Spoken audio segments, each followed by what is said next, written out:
Hi, my name is Bear, and let's start with the Solus Project.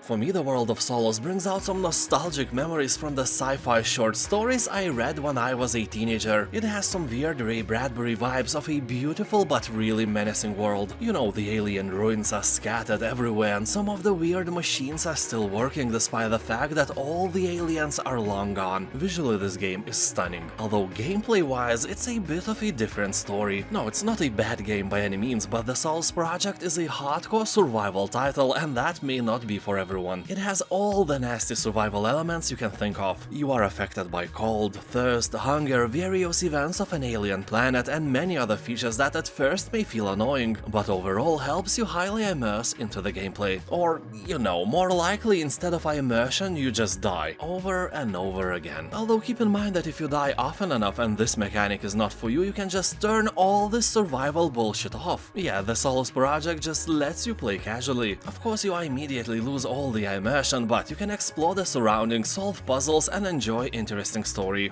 So here you will explore through 5 islands and 5 large tomb caves, all handcrafted, no procedural nonsense here. The campaign itself will take about 25 hours to finish.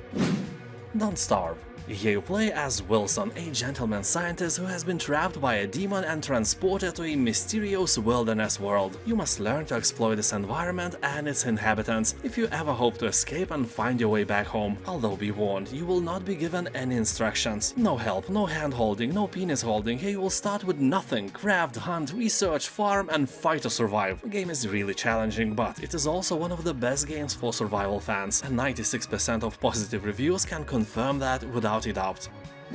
Subnautica and Subnautica Below Zero. Although I am a fan of Jacques-Yves Cousteau, Subnautica always looked more like a Little Mermaid to me. You know, a very colorful world filled with shiny bright corals and fishes seemed like a game for kids and not for an old grumpy dude like me. But you know, as a YouTuber I have to try a lot of games, at least a little, so I could have a perspective, so I installed the game and I love it now. It's addictive and it's really hard to stop playing. You know, they should put a label on it or something warning people that before and after the playtime. In that time, years could pass without a trace. When you finally finish playing, you go to the bathroom to take a biggie for the first time in like 20 years, and you are suddenly this guy. The place where you're supposed to have the toilet paper, you got this little shelf with 3 seashells on it. He doesn't know how to use the 3 seashells.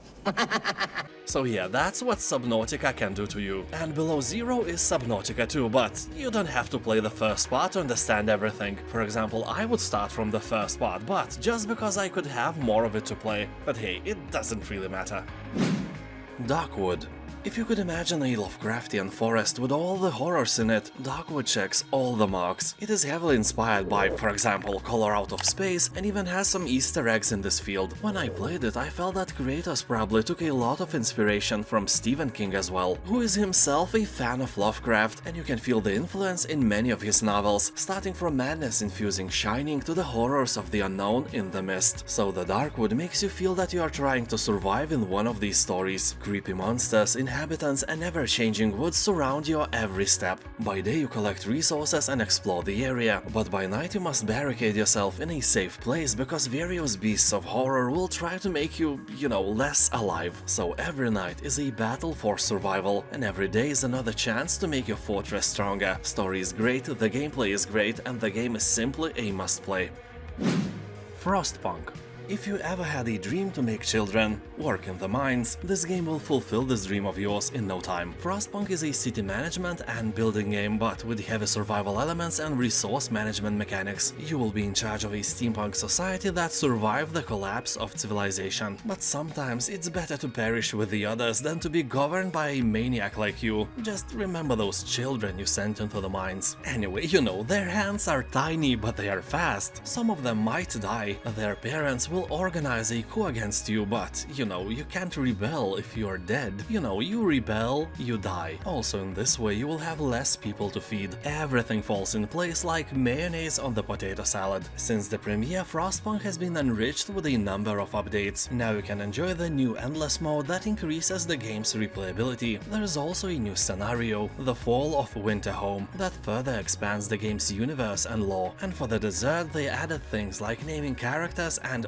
automatons, and finally a photo mode. The game has about 90% of positive review score on Steam and is great for everyone who likes to dive into a post-apocalyptic world and make it better. Or worse, way worse. Dome Keeper.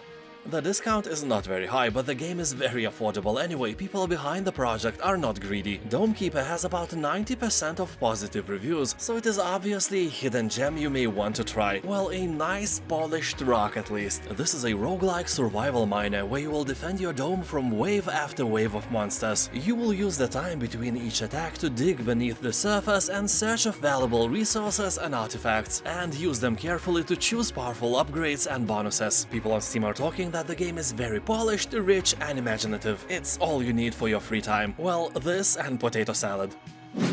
Astroneer. Game is set during the 25th century intergalactic age of discovery. Here, astroneers explore the frontiers of outer space, risking their lives in harsh environments to unearth rare discoveries and unlock the mysteries of the universe itself. In this space sandbox adventure, you can work together with other players to build custom bases above or below the ground, create vehicles to explore a vast solar system, and use terrain to create anything you can imagine. So basically, you are invading beautiful planets with beautiful nature and making an industrial hell out of them. Yeah, screw nature, the galaxy is full of it. People on Steam are saying that here you are your own worst enemy. You will fall off the cliffs, touch deadly plants and forget something at your base that is half a galaxy away. Yeah, anyway, very positive reviews are here for a reason. Almost everyone loves the game and there is a huge chance that you will love it as well. Riftbreaker. Here you are, the Riftbreaker, an elite scientist commando inside a powerful mecha suit. Ooh la la! You have entered a one-way portal to a distant planet at the far reaches of the Milky Way. You have a purpose of building up a base that will allow travels back to Earth and continue colonization. So you are tasked to construct a two-way rift back to Earth, because living on a planet without cold, refreshing beer or potato salad is painful, and that shouldn't even be a legal thing. Although you encounter a bit of a bigger problem than the absence of beer, which is monsters, thousands of them. The game itself is a hybrid between StarCraft, Diablo and Satisfactory. A really great and entertaining game. Empyrion Galactic Survival. This is an open-world space sandbox survival adventure. Here you'll build powerful ships, mighty space stations and vast planetary settlements. Follow your greed and explore, conquer or exploit a variety of different planets and discover strangest mysteries. You will have to fight alien, human and other biological hazards and survive in a hostile galaxy full of hidden dangers. You can play as a lonely potato or team up with your friends, build new friendships, create alliances or make war to conquer the solar system. The title combines elements from space simulations, construction games, survival games and various shooters. About 80% of the reviews on Steam are positive. People say that the gameplay is way better than it looks, and that is always a good sign. Although many players are bashing the difficulty level of the game, some enemies are overpowered and also the learning curve is pretty steep. Age of Darkness Final Stand. Since that StarCraft mission I played 20 years ago where I had to hold my base intact against a never-ending Zerg attack, this concept landed in a warm place of my cold beard heart. Later I have played countless maps like that on StarCraft 2 and then There Billions was released. I enjoyed the game, but I was disappointed as well, because it lacked unit types and was kinda repetitive. Age of Darkness is a bit different. It has a very positive review score on Steam and the technology, allowing over 70,000 swarming AI units on screen at the same time. Also day and night transitions and more defensive units than There Billions had. That sounds nice, but we all know how this gameplay will go for you. You'll see some zombies breaching your walls and then you'll be like, This is fine. Alien Isolation. Here you are all alone in a giant space station and a xenomorph is hunting you. You have no guns, you are the prey, but despite the fact that you are a woman, your balls are way bigger than some men have, definitely bigger than mine. So you are being hunted by a creature of nightmares, smart, stealthy and built to kill. Sometimes it can take an hour without an encounter, sometimes you can feel it creeping upon you in the vents, sometimes you can hear it, and sometimes you just die because a xenomorph is not some usual monster. It's terrifying. really terrifying. The feeling when you see him launching at you from a distance will put your heart into your heels. It looks and moves in a way which somehow invokes the primal fear in your brain. To play this game, you will have to have huge and hairy mental balls, because with time you may get used to the alien, you may get used to hiding and even to jump scares, but when the game guides you to the alien nest, and it's the only way to go, you will only wish that you had not 2 balls, but at least 4, or more likely 7. Yeah, 7 is good number. Rust. The only aim here is to survive. Everything wants you to die. The island's wildlife, other inhabitants, the environment, other survivors, and so on. So do whatever it takes to last another night. The game itself is an MMO in very active development, with a guaranteed content patch every month. From regular balance fixes and improvements to AI and graphic updates, to adding content like new maps, musical instruments, trains, and drones, as well as regular seasons and events. There is always something interesting or dangerous, or both, happening on the island. You'll find procedurally generated worlds with map editor support. You can host your own servers, ride a vast array of vehicles from cars and trains to hot air balloons and helicopters. You can build houses, farm, or do almost anything you want. The game is huge. Not as huge as your mama though. Oxygen not included. Here you'll find that scarcities of oxygen, warmth, and everything else are constant threats to your colony's survival. You will guide colonists through the perils of subterranean asteroid living, and watch as their population grows until they are not simply surviving, but thriving. You know, like Bear Grylls in nature, except here you don't need to drink your own piss. Though you can do that if you want in real life, I'm not judging you. So here, just like in Dungeon Manager games, everything in your space colony is under your control. From excavation to resource allocation, right down to plumbing and power systems. Resources will begin depleting with your first breath, so be sure to dig fast if you want to live. Your inhabitants each have different and potentially destructive ways of reacting to stress, so be sure to always keep them happy, whatever the cost, or they will all go amok and you will have to start over again. Raft. Build a raft of your dreams and sail into the ocean. That may look like the whole point and story of this game, but your mission is to survive an ocean adventure across dangerous waters, and that won't be easy. Here, trapped on a small raft with nothing but a hook made of old plastic, you awake on a vast blue ocean, totally alone and with no land in sight. With a dry throat and an empty stomach, you will have to gather debris to survive, expand your raft, and be wary of the dangers of the ocean. You may play the game alone, which is perfectly fine, or with your friends if you have any. Also with creepy strangers as well. That would add to immersion, don't you think? Imagine, you are on the Titanic, it sinks, and you have to share the boat with a dude who obviously thinks of killing and eating you. Immersion over 9,000, right? So can you cannibalize your friends here? Well, sadly no. Even if you are very hungry, you will have to eat fish and other stuff you manage to catch. No cannibals here. But with the next patch, who knows? Project Zomboid.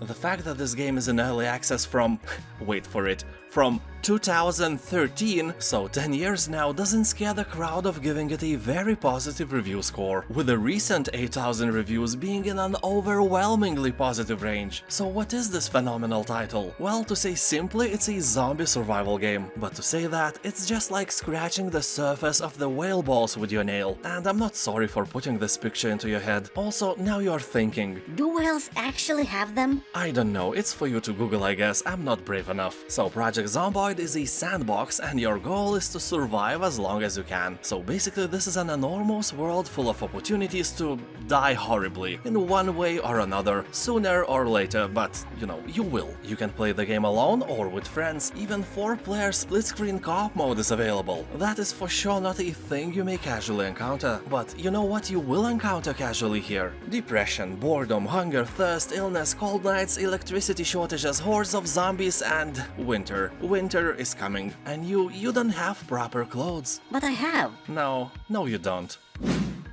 This war of mine.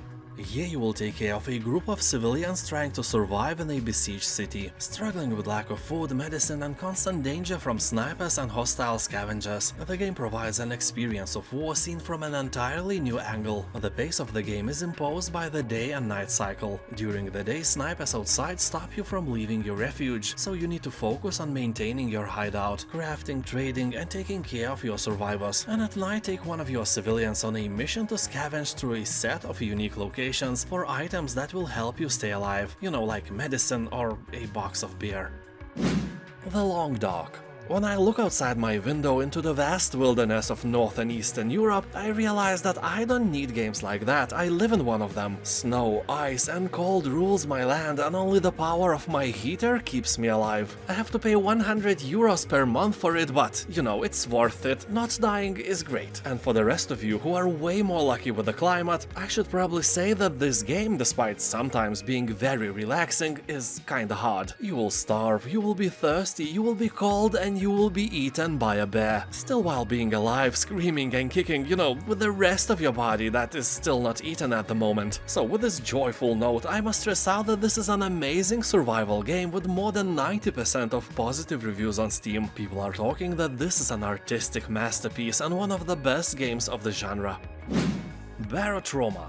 Here, in the not-too-distant future, humanity has fled to one of Jupiter's moons. With its irradiated icy surface, life can only be found in the ocean below. You'll travel to a punishing underwater world and discover what lies in the depths of Europa. Basically, this is a 2D co-op survival horror submarine simulator, one of the most casual genres, no doubt, inspired by base-building games like Rimworld or Dwarf Fortress. Also, it has a fun mode quite similar to Among Us. One of your crewmates may be a traitor. So, as you can see, Barotrauma has nothing to do with poor guys getting traumas in a local bar. Game has above 90% of positive reviews, and people on Steam are saying that this game is filled with stupid jellyfish and can be played by everyone with developed brains, meaning that it's not for kids, but you can play it with your grandma.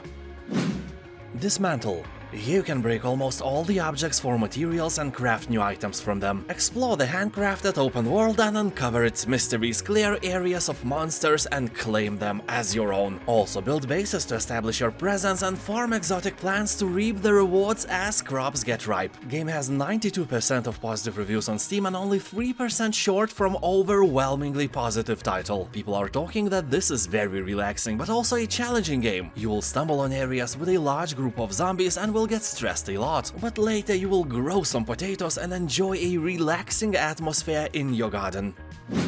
Green Hell. Game feels like Raft, The Forest and Far Cry Primal had a baby, and very positive reviews are saying to us that this baby is not ugly and you shouldn't give up it for adoption. This time. Here you are left alone in a jungle without any food or equipment, trying to survive and find your way out. Clinging to life, you have to go on a journey of durability, as the effects of solitude weigh heavy not only on your body but also on the mind. How long can you survive against the dangers of the unknown? Knowing you, probably not very long. You know, me as well, when I watch survival shows, especially the one called Alone, I'm always thinking that I would never give up and I would win the money no matter what, not like these other people. But the truth is, I would probably slip on some snail and die on the third day. Or, you know, I probably would be attacked and eaten by a bunch of these, which is a terrible fate. So here, constantly threatened by the jungle, you'll fight with both wild animals and tropical illnesses. You will also have to face the traps set by your own mind and fears that crawl out of the darkness of the endless jungle. Enjoy the game alone or with friends. Kenshi. This is a free-roaming, squad-based RPG focusing on open-ended sandbox gameplay. You can be a trader, a thief, a rebel, a warlord, a slave, or just food for the cannibals. The freedom is here and it's up to you how you would use it. You can research new equipment and craft new gear, purchase and upgrade your own buildings to use as safe fortified havens when things go bad, or use them to start up a business. Well, it's a sandbox game after all. You can aid or oppose the various factions in the world while striving for the strength and wealth necessary to simply survive in the harsh desert. You will train your men up from puny victims to master warriors, carry your wounded squadmates to safety and get them all home alive. The game is purely single player and it's an owner of overwhelmingly positive reviews left by tens of thousands of people. Monstrum. This game was one of the most entertaining things I ever played. It is a really scary experience, but also really fun. You'll have to escape the ship of horrors by doing some tasks, like finding parts for the helicopter or building a raft. And these parts are all over this massive ship, so you will have to travel huge distances in order to collect them all. Fun part is that you are not alone. Somewhere in this ship lurks a terrible monster, so you get the point. This game is best enjoyed with friends, but I don't have co-op mode or anything like that in mind mind. Monstrum is a single-player experience. Just take turns trying to escape the ship. I guarantee that this game may become the pinnacle of your evening with buddies. Honestly, I never laughed so much playing horror games with my friends. Grounded.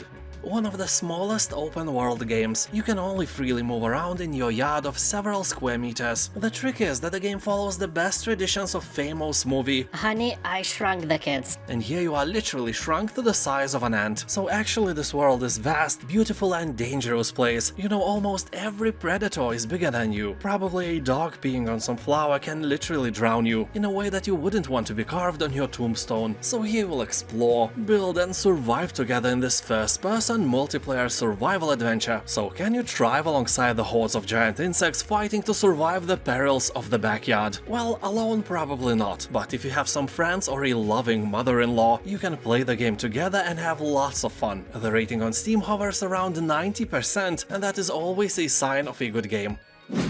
No Man's Sky.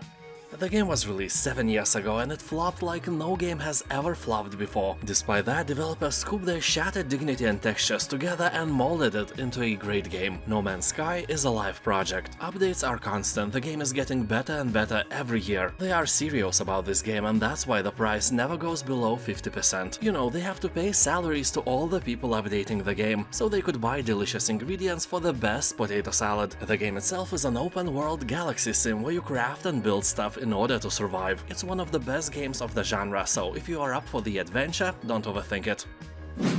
Conan Exiles. This is an online multiplayer survival game with mounts and mounted combat set in the lands of Conan the Barbarian. You'll journey through a massive and seamless open world, from the rolling sand dunes of the southern desert to the mysterious eastern swamp and the snow-capped mountains of the frozen north. Climb anywhere and experience full freedom of exploration. In other words, it is an open-world sandbox and you can play together with friends or, you know, with creepy strangers as you build your own home or even a shared city. You will have to survive freezing cold, explore loot-filled dungeons and develop your character from lowly peasant to a mighty barbarian. Also fight to dominate your enemies in epic siege wars. People on Steam are talking that the game is a bit buggy and that can be annoying, but it also has boobs in it, so for that you can forgive almost anything.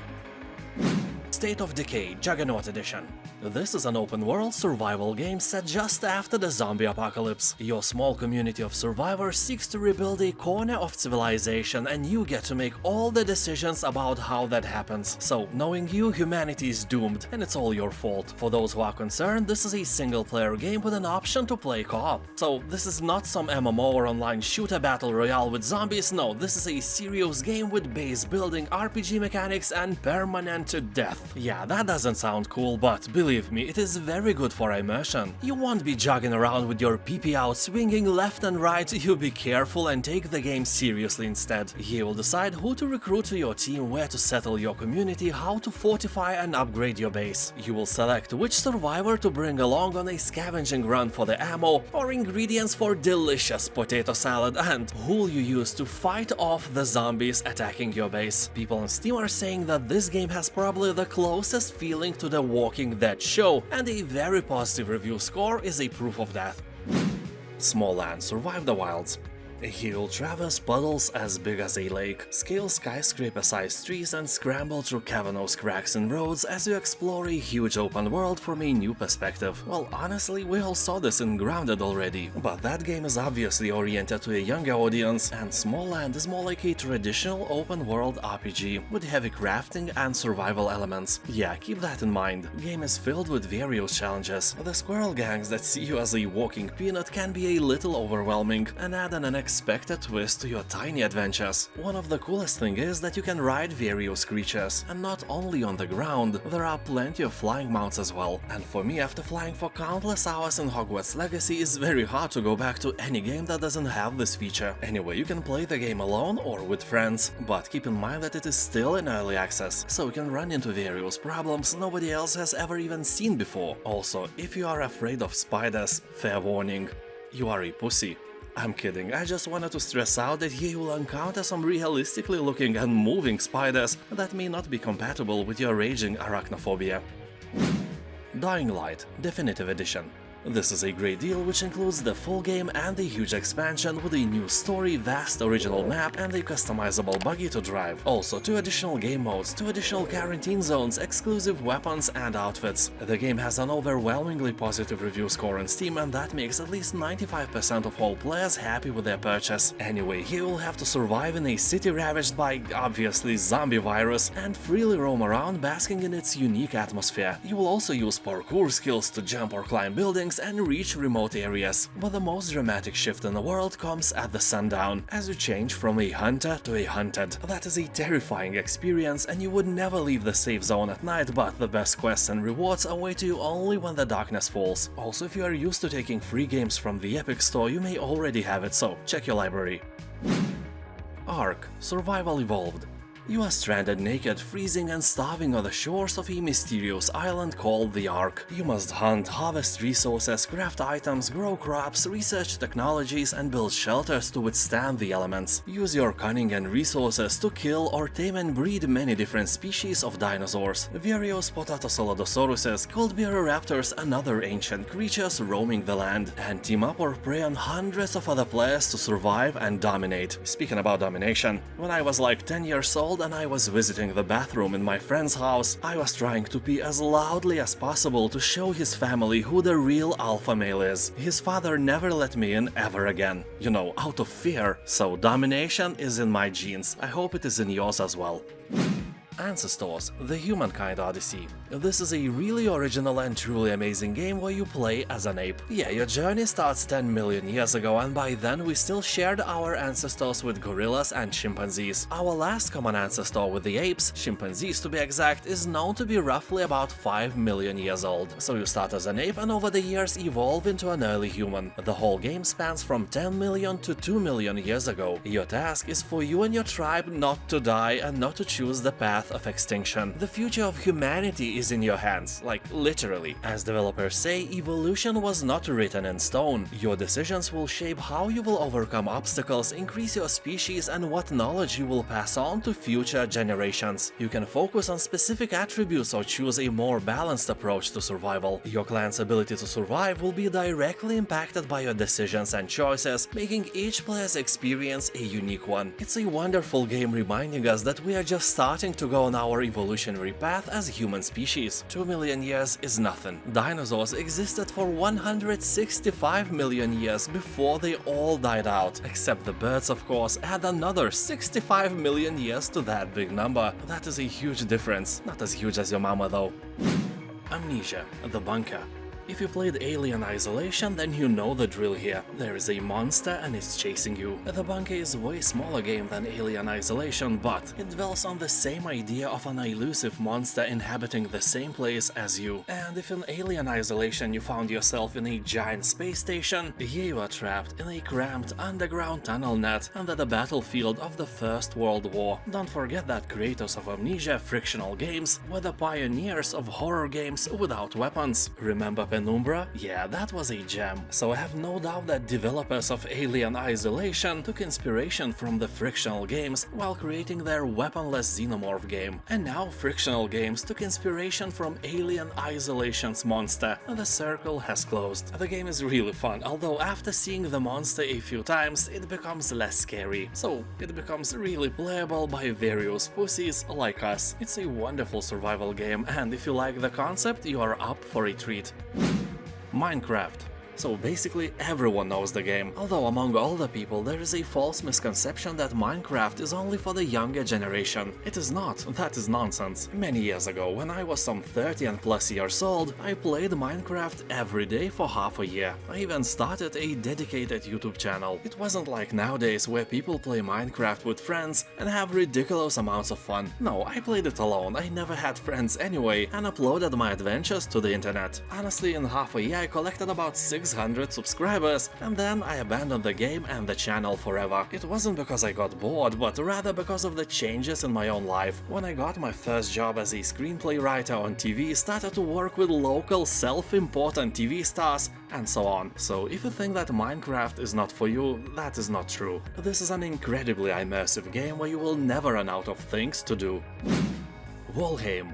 Most of us can't remember the hype it caused on release date, and the hype is well deserved. This game is really a masterpiece with a review score never, at least on Steam, never below 90%. It may scare you that the game is still in early access after all those years, but if you focus on the main objectives only, it will still provide you with more than 70 hours of gameplay. And keep in mind that on sale you can get it for about 12 euros or dollars, so it's a nice addition to your wishlist. And in general, Valheim is a brutal exploration and survival game for 1 to 10 players, set in a procedurally generated world inspired by Norse mythology. You will craft powerful weapons, construct longhouses, grow your balls and slay mighty foes to prove yourself to Odin. Terraria. The game is way more than just a flat version of Minecraft. Terraria is so much more beautiful, with more special effects and more dynamic fights. Here you can craft hundreds of items, build houses or even castles in any form you desire. Yes, even in that one you are thinking about. Castle of Boob? Yes, the Castle of Boob. Here you'll have to survive dangerous nights, defeat waves of enemies and dig down below to encounter some unspeakable horrors. Yeah, really, some of them are really difficult to describe, although don't play it alone. Play it with your wife, brother, friend or mother-in-law. You will enhance the experience many times. The game has overwhelmingly positive reviews, everyone likes it. Scum. Released in 2018, the game is still in early access. Nothing is good about that, but I must admit that they update the game all the time. For example, when I wrote this text in September, the last update was released just a few days ago. So here you are, a prisoner sent to the island where you have to fight for your survival. Fun thing is that you are a part of a bloodthirsty TV show. You know, like the Hunger Games, but on a much bigger scale, because the island is more than 200 square kilometers in size. So you have to craft stuff, make a shelter and do whatever it takes to stay alive. You can play on a server with up to 64 players or dive into adventure absolutely alone. It's up to you. V-Rising.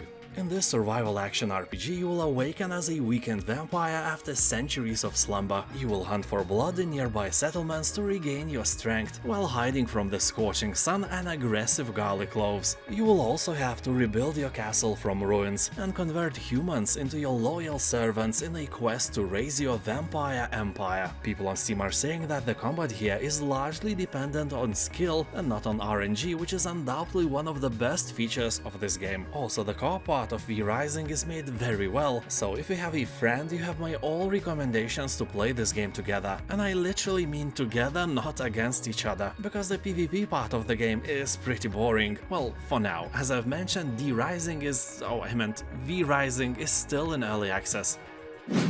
The Forest franchise. There are 2 games in the series, and the first part, called The Forest, is one of the most beloved games on Steam overall. I'm not kidding, it has more than 400,000 reviews and an overwhelmingly positive score. So here, alongside the sandbox part, where you cut the trees, build cute houses, lay traps and free roam this beautiful world, there is this cannibal part of the game. You have to defend yourself against a clan of genetic mutant enemies that have beliefs, families, morals, and appear almost human, except that they want to kill and eat you. Second part of the game, called Sons of the Forest, was recently released in early access, and the game was so popular that it literally crashed Steam and people had to wait for their turn to buy the game. So far it has a very positive review score on Steam, left by more than 100,000 people, and the price is really nice. I imagine that they could just make it $60 or euros and ride the wave of popularity, but the price of the game is just half of that. That is great.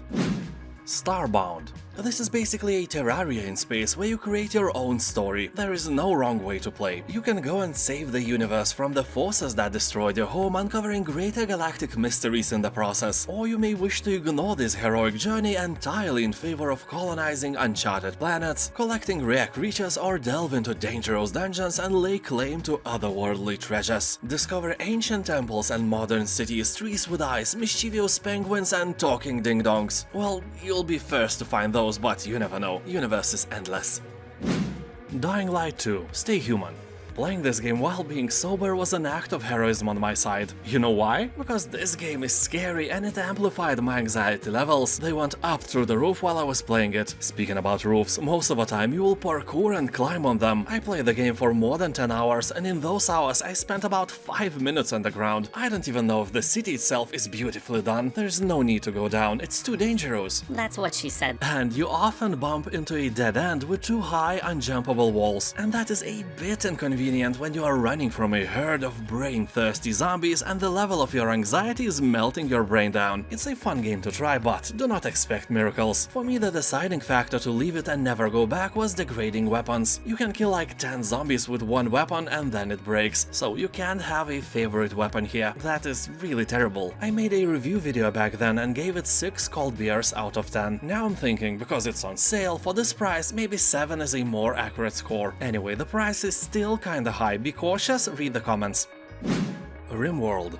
This game is always in the top 10 by rating among the best Steam games of all time. That is pretty high, probably even higher than Seth Rogen and Snoop Dogg combined. No, I'm kidding, that is not possible. Rimworld is a sci-fi colony sim driven by an intelligent AI storyteller. Inspired by Dwarf Fortress, Firefly and Dune, Rimworld is designed to co-author tragic, twisted and triumphant stories about imprisoned pirates, desperate colonists, starvation and survival. It works by controlling the random events that the world throws at you. Every thunderstorm, pirate raid and traveling salesman is a card dealt into your story by the AI storyteller. There are several storytellers to choose from. Randy Random does crazy stuff, Cassandra Classic goes for rising tension, and Phoebe Chillax likes to relax. I won't tell you what Tim Penison does.